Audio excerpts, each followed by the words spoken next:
Bismillahirrahmanirrahim. Assalamualaikum warahmatullahi wabarakatuh. Kembali lagi dengan saya. Perkenalkan, nama saya Samsul Ma'arif dari Prodi Ilmu Pendidikan Agama Islam nomor NIM 2305858 Fakultas FPIPS Universitas Pendidikan Indonesia.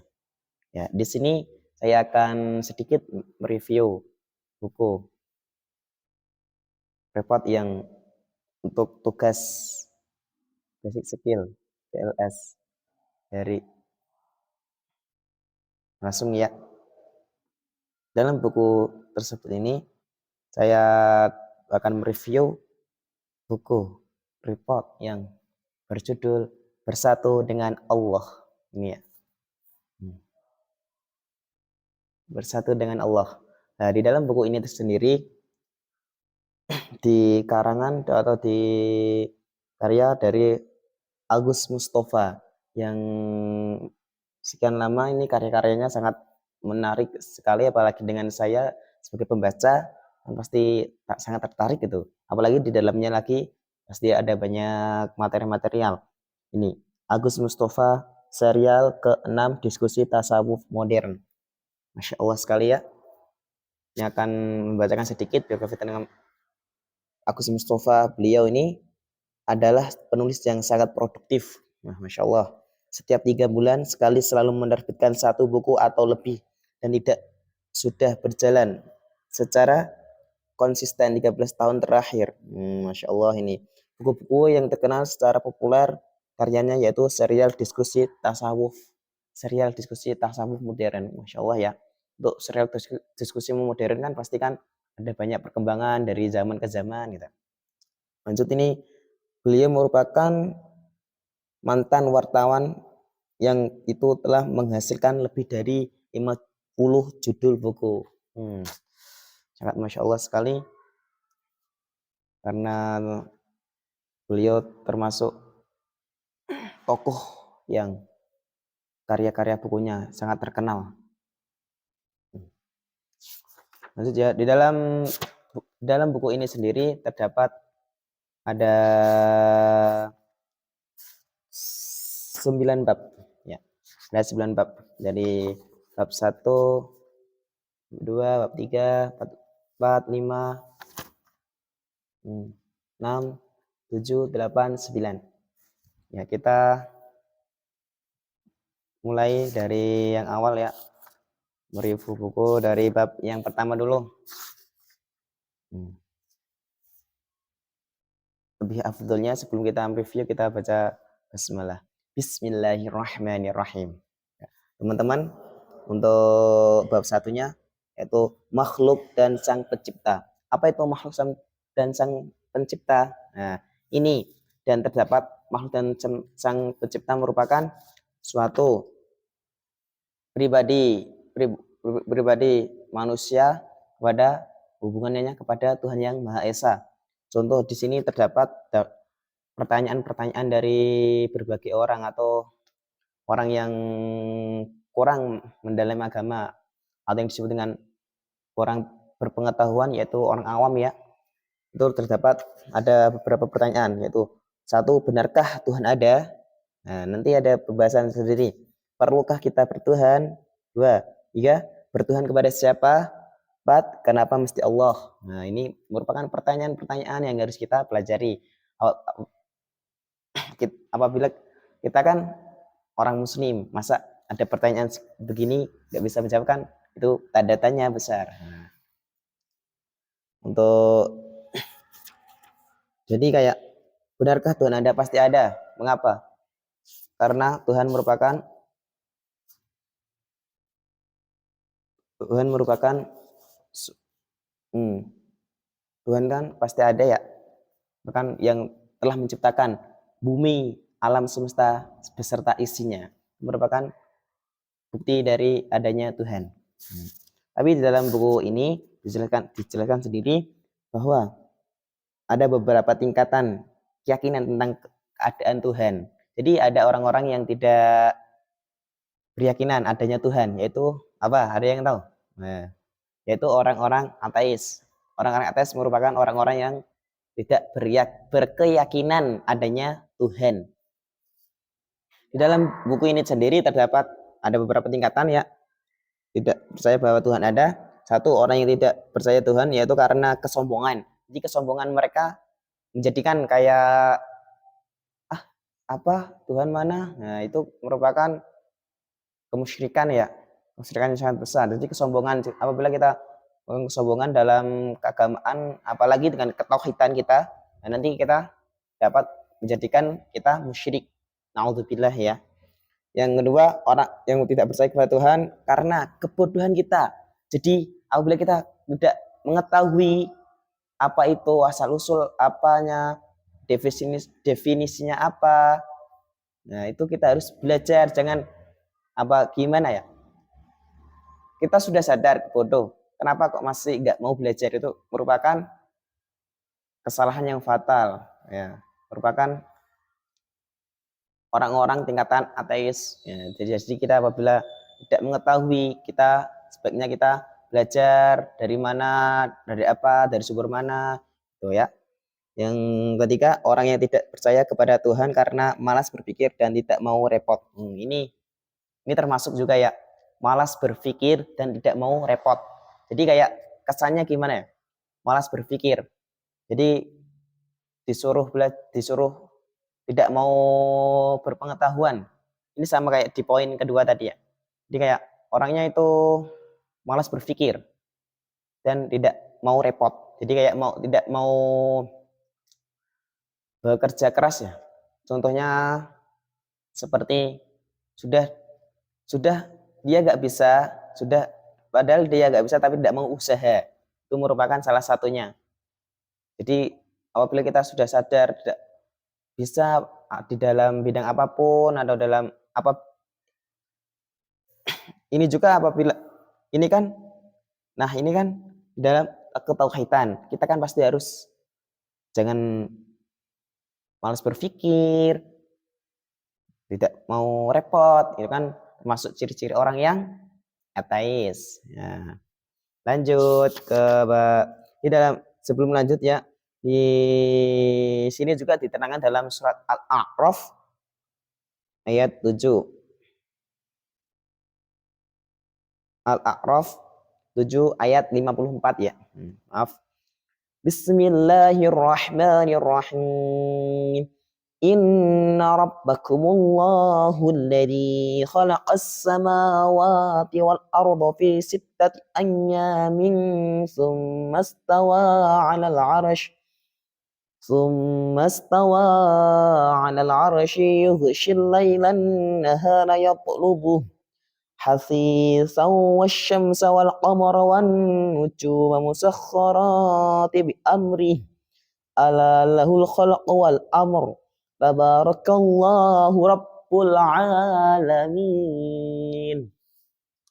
Dalam artinya sendiri, sesungguhnya Tuhan kamu ialah Allah yang telah menciptakan langit dan bumi dengan 6 masa. Lalu dia bersemayam di atas Arsy. Dia menutupkan malam kepada siang yang mengikutinya dengan cepat, dan diciptakannya pula matahari, bulan, dan bintang-bintang. Masing-masing tunduk kepada perintahnya. Ingatlah, ini merupakan garis besarnya ya. Ingatlah, menciptakan dan memerintah hanyalah hak Allah. Maha suci Allah, Tuhan semesta alam. Masya Allah. Jadi potongan ayat surat Al-A'raf ini sendiri sudah terbuktikan dengan jelas ya, apabila Allah itu pasti ada dan ketauhidannya sudah jelas sekali di surat Al-A'raf ayat 54. Nah, lanjut ya. Kemudian kesimpulan dari bab yang pertama. Dan adapun bab yang ketiga yaitu yang kedua, tadi kan pertama, ada yang kedua, mencari Allah. Mencari Allah gimana maksudnya kok mencari Allah? Ya, di buku ini akan diterangkan untuk bab yang kedua ini.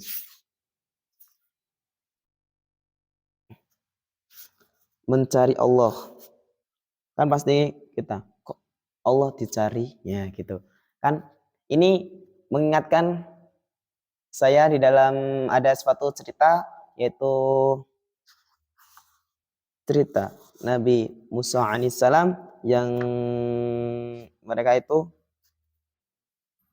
beliau mencari-cari Allah sampai ke gunung-gunung itu, dan Allah berjanji untuk dia pergi ke gunung nanti akan melihat Allah, dan di sana pun Nabi Musa bergegas naik ke gunung.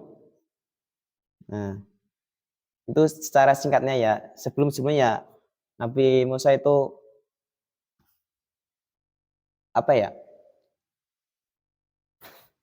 Kayak melihat-lihat dari, wah ini ada matahari muncul, dianggapnya Tuhan.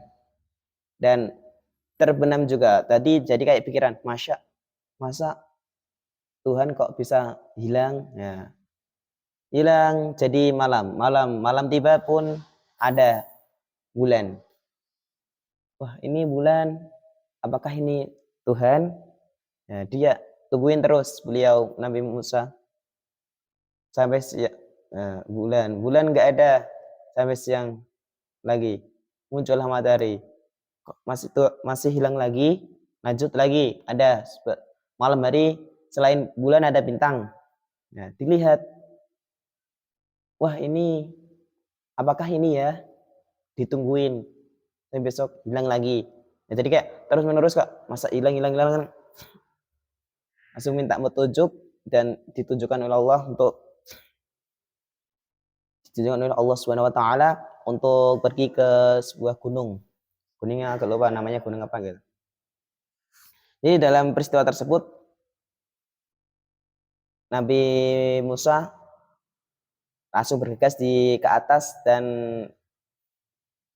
berjenjang beberapa waktu Allah sebelum Allah datang, dan sebelum Allah datang, kedatangan Allah ada memancarkan suatu sinar.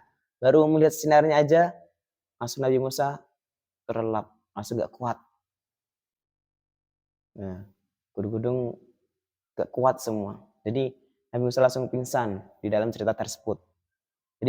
Jadi kita bisa ambil hikmahnya dari melihat cahayanya doang, melihat cahayanya saja itu sudah gak kuat, apalagi langsung melihat wujud Allah Subhanahu wa taala yang begitu zat yang maha kuasa. Pastikan kita orang manusia biasa kan pasti beda, ya bisa, apalagi kita makhluk.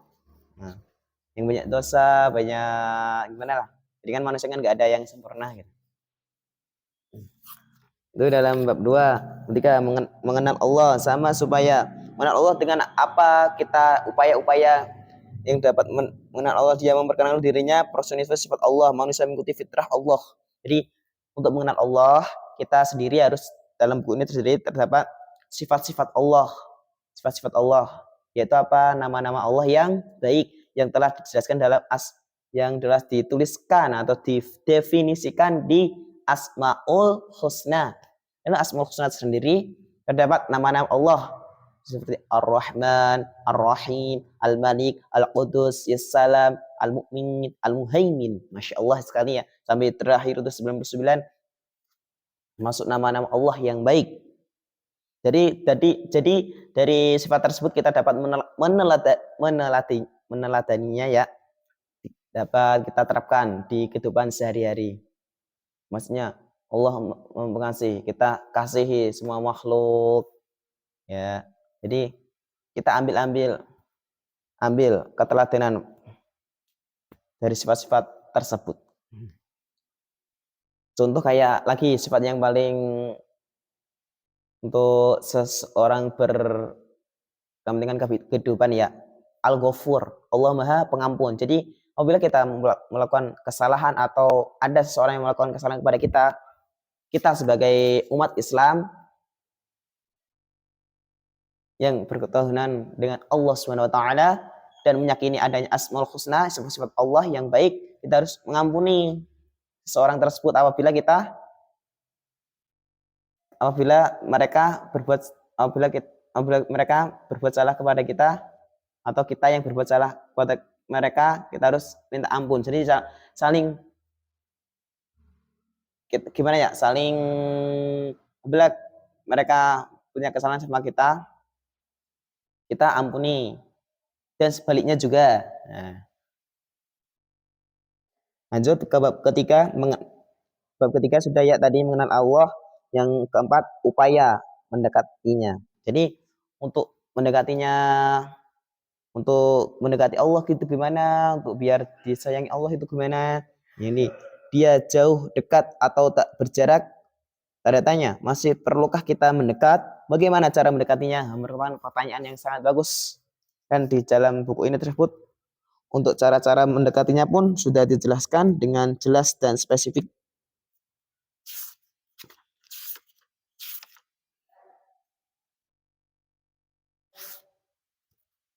Nah, di dalam buku tersebut ini, untuk memperkenalkan dirinya, itu terdapat dalam surat Yunus ayat 66. Baca. Bismillahirrahmanirrahim. Ala inna lillahi man fis samawati wa man fil ard wa ma yattabi'ul ladina yad'una min dunillahi syuraka in yattabi'una illa dhanna wa inhum illa yakhrusun. Yang artinya, ingatlah sesungguhnya kepunyaan Allah semua yang ada di langit dan semua yang ada di bumi.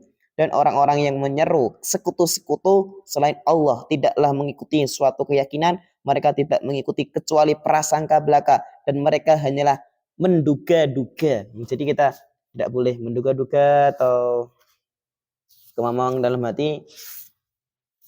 Menduga-duga yaitu kayak menduga baik nggak apa-apa, husnuzon, tapi jangan suuzon. Ya, itu merupakan PR kita ya sebagai umat Islam. Lanjut ke bab ke-5, menjalin kemesraan. Tak mengenal maka tak sayang, bertepuk sebelah tangan hati yang bertaut. Nah, menjalin kemesraan di buku Agus Mustafa ini dijelaskan juga bahwa ketahuilah bahwa tingkat tertinggi adalah berserah diri. Jadi untuk kemesraan dalam bertingkat tinggi agama Islam itu apa? Ada yang tahu? Berpikir. Nah, ketakwaan. Jadi ketakwaan merupakan suatu ketakwaan merupakan suatu identitas umat Islam yang muslim yang baik. Takwaan. Jadi orang takwa itu kan pasti ibadahnya rajin. Jadi manusia juga ada iman, itu ada iman yang turun, naik turun, naik turun, naik turun. Nah, jadi kita kalau bisa kita stabilkan, naik di atas gitu, jangan sampai turun. Ya pasti kan turun, cuman semisal kita turun, kita minta ampunan kepada Allah Subhanahu wa taala, kan pasti kita tidak luput dengan yang namanya kesalahan. Apalagi kita kan manusia biasa, tidak ada manusia yang sempurna. Insyaallah. Ini sangat merupakan materi-materi yang sangat tertarik. Lanjut, yang bab ke-6. Selalu bersamanya. Bersama dalam kesadaran, Allah bersama orang yang sabar. Pertautan fitrah yang satu. Jadi untuk bersama dalam kesadaran. Jadi kita harus sadar adanya Allah bertuhan, adanya ketauhidan. Kita harus sadar. Masa kita gak sadar? Maksudnya begini, kita kan sudah bertauhid adanya asyhadu an la ilaha illallah wa asyhadu anna muhammadar rasulullah, kan sudah bersaksi bahwa Allah merupakan Tuhan kita dan Nabi Muhammad adalah utusannya. Nah, jadi di dalam buku ini tersebut kita harus menyadari bahwa kita sudah beragama Islam, kita harus melakukan rukun-rukun yang ada dalam agama Islam maupun rukun-rukun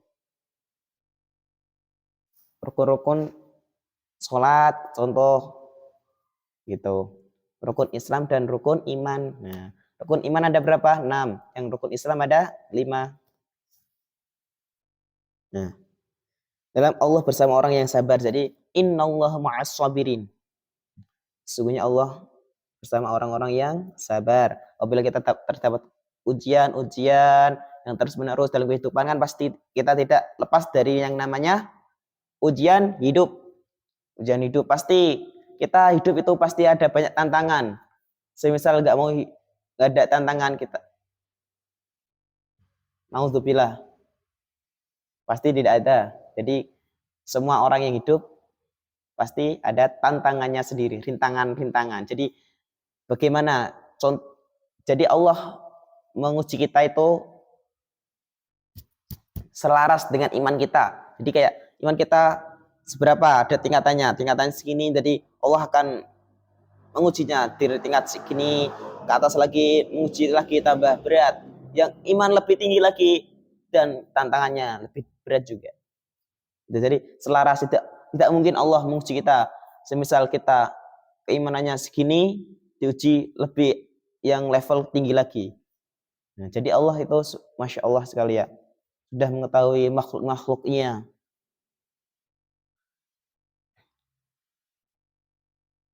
Mempertautkan fitrah yang satu, fitrah. Jadi fitrah yang satu bertautan dalam fitrah yang satu, bahwa Allah itu satu, esa. Qul huwallahu ahad, Allahus somad, lam yalid wa lam yulad wa lam yakul lahu kufuwan ahad. Ayat yang bab ke-7, Allah bukan diri, berasal dari Allah, kembali kepada Allah, bagaimana himpunan angka, berasal dari Allah. Jadi kita di dalam buku ini tersebut, dalam buku ini berasal dari Allah. Kita kan diciptakan dari apa? Dari tanah. Nah, Nabi Adam diciptakan dari tanah. Segumpal tanah itu dapat kita menjadikan manusia. Jadi kan kita diciptakan oleh Allah dan akan kembali lagi ke Allah. Nah, jadi kita gini, kayak kesannya yang saya sendiri ambil, kayak diciptakan oleh Allah dan kembali lagi ke Allah, di Allah ya. Jadi kayak kehidupan kita di dunia ini merupakan kehidupan yang sementara. Diibaratkan kita pergi ke rumah seseorang untuk mengambil minuman, beristirahat di rumah seseorang, membeli minuman, setelah minum sudah langsung kembali lagi. Itu merupakan kata-kata kiasan ya, kayak contoh dalam merupakan yang kehidupan sementara. Jadi kayak menumpang untuk istirahat sebentar di dunia ini, kita mengumpulkan amal-amal perbuatan kita.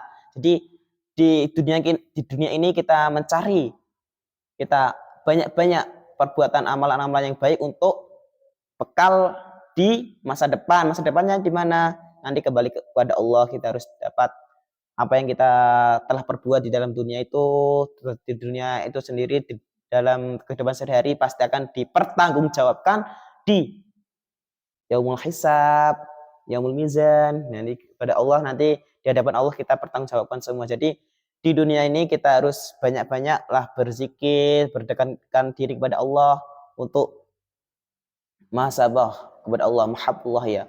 Kita berserah diri kepada Allah, tawakal, istiqomah dengan perbuatan yang amal ma'ruf nahi munkar. Insyaallah ya. Yang ini yang ke-8, terbukalah segala rahasia. Antara ada dan tiada, benar ini sebuah kenyataan, terangkum dalam kitab yang nyata. Terbukalah segala rahasia. Jadi untuk rahasia antara buku ini tersebut juga menerangkan tentang terbukalah segala rahasia. Kita coba ya biar lebih jelas. Antara ada dan tidak ada. Sebuah pertanyaan mendasar yang selama ini jauh secara filsafat belaka, hasilnya adalah sebuah perdebatan panjang yang tiada habisnya. Memang kalau kita mengambil kesimpulan ada apa adanya dari segala yang bisa kita observasi dari sekitar, kita pasti akan mengatakan bahwa segala sesuatu ini benar-benar ada. Buktinya kita bisa melihat, bisa mendengar, bisa membaui aroma. bisa merasakan, meraba dan memegangnya. Ini merupakan, tapi kalau kita mau berpikir lebih jauh dan substansial, kita akan berpikir kita dulu pernah tidak ada, sekarang ada, dan nanti kembali tidak ada. Nah, jadi kayak bisa dicontohkan, bisa disimpulkan, diibaratkan contoh telur dan ayam, itu duluan mana? Nah, kan pasti telur, telur, ayam, telur, sih perputaran ini. Nah, jadi Allah Subhanahu wa taala telah merencanakan semua urusan-urusan, semua makhluk hidupnya, mengatur semua makhluk hidup yang telah diciptakannya dengan baik sekali. Dan tidak ada suatu pun yang mengerti. Dalam tidak ada dan ada, tidak ada. Merupakan suatu pertanyaan ya. Ya, itu kesimpulannya di sana. Kita akan tidak ada, asalnya tidak ada, akan kembali ada, dan akan tidak ada lagi. Kayak tadi yang kita diciptakan hidup, kehidupan di bumi, nanti kembali lagi ke Allah Subhanahu wa taala. Dalam surat ini ada dijelaskan dalam surat Al-An'am ya, ayat 1. A'udzu billahi minasy syaithanir rajim. Bismillahirrahmanirrahim. Alhamdulillahilladzi khalaqas samawati wal arda wa ja'aladh dhulumati wan nur. Tsummal ladzina kafaru bi rabbihim ya'dilun. Yang artinya segala puji bagi Allah yang telah menciptakan langit dan bumi dan mengadakan gelap dan terang. Namun orang-orang yang kafir mempersekutukan sesuatu dengan Tuhan mereka. Na'udzubillah min dzalik ya. Orang-orang kafir merupakan orang-orang yang tersesat di jalan Allah. Sabirullah. Tariq Allah, jalan Allah. Jadi janganlah kita apalagi menjadi orang kayak mempersamai ciri-ciri orang kafir untuk berkehidupan, berpedomannya itu merupakan kehidupan cara tata cara yang musyrik. Jadilah naudzubillah, semoga kita semua terhindar dari orang-orang kafir. Yang ada, lanjut ke bab 9, yang ada hanya Dia antara pelita dan cahaya. Masya Allah, ini sangat tertarik sekali.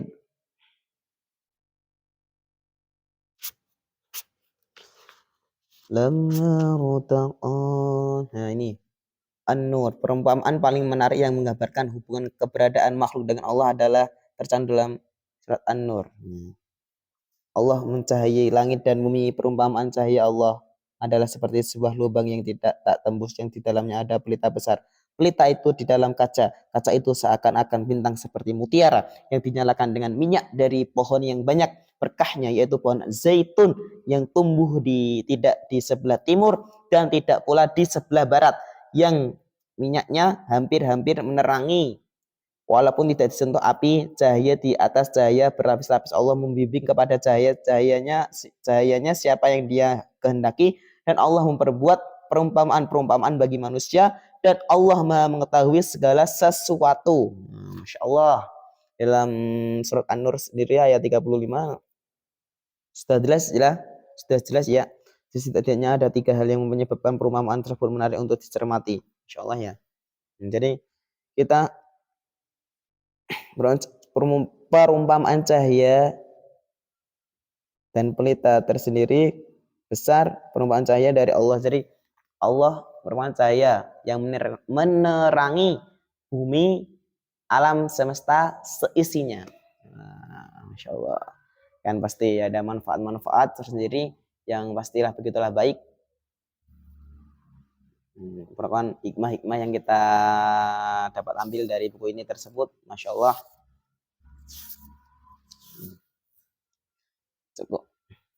Dalam buku ini sendiri, semoga yang telah memperhatikan, terima kasih atas perhatiannya yang telah memperhatikan dari awal wal akhir, dari awal sampai akhir. Semoga kita dapat kan ilmu yang dari buku ini ilmu yang bermanfaat, barokah, dan bermanfaat dapat menyatu dalam diri kita lahir maupun batin, dan dapat kita terapkan dalam kehidupan sehari-hari, merupakan suatu apa ini? Merupakan suatu rezeki yang sangat istimewa, anugerah, hidayat, petunjuk Allah. Merupakan kita buku yang sangat motivasi yang baik. Jadi kita walaupun kita banyak motivasi dalam buku, dan jangan lupa kita lakukan yang adanya aksi. Jadi termotivasi dilanjut dengan aksi. Jangan percuma aja. Semisal kita banyak motivasi tapi tidak kita lakukan adanya aksi. Jadi kita akan diam terus. Jadi kalau mau berubah kita harus bergerak, aksi.